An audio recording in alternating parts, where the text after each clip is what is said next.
So అదే అండి. IBS అంటే సో ఇరిటబుల్ బౌల్ సిండ్రోమ్ అండి. ఇది యాక్రోనిమ్. సో ఈ ఇరిటబుల్ బౌల్ సిండ్రోమ్ అంటేనే పేరులోనే ఉంది. మీ గట్ ఇరిటేషన్ అవుతుంది. ఆర్ ఇంటెస్టైన్స్ అనేది ఇరిటేట్ అవుతుంది. So right. ఇది సిండ్రోమ్. ఇది డిసీజ్ గాదు. జబ్బు గాదు. ఓకే. సో ఇది ఇప్పుడు రీసెంట్‌గా ఏంటంటే ఈ గట్ బ్రెయిన్‌కి యాక్సిస్‌లో ప్రాబ్లమ్ ఉండడం వల్ల ఇలాంటి సమస్య వస్తుందని చెప్పి. Okay sir. సో మనందరికీ తెలిసిందే గట్ అనేది సెకండ్ బ్రెయిన్. హ్మ్. సో మన ఈ గట్ హ్యాపీగా ఉంటే మీరు హ్యాపీగా ఉంటారు. ఈ గట్ హ్మ్. హ్యాపీగా లేకపోతే మీరు హ్యాపీగా ఉండరు. సో దీని ఓకే. గురించే వరీ అవుతా ఉంటారు. హ్మ్. సో మన గట్‌లో ఉండే నర్వస్ సిస్టమ్ ఏదైతే ఉంటుందో దాన్ని ఎంట్రిక్ నర్వస్ సిస్టమ్ అంటారు.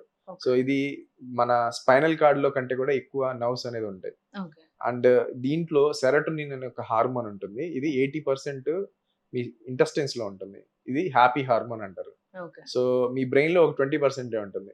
ఓకే. సో ఇప్పుడు ఎవరైనా హ్యాపీగా ఉండాలంటే గట్ హ్యాపీగా ఉండాలి. ఓకే. సో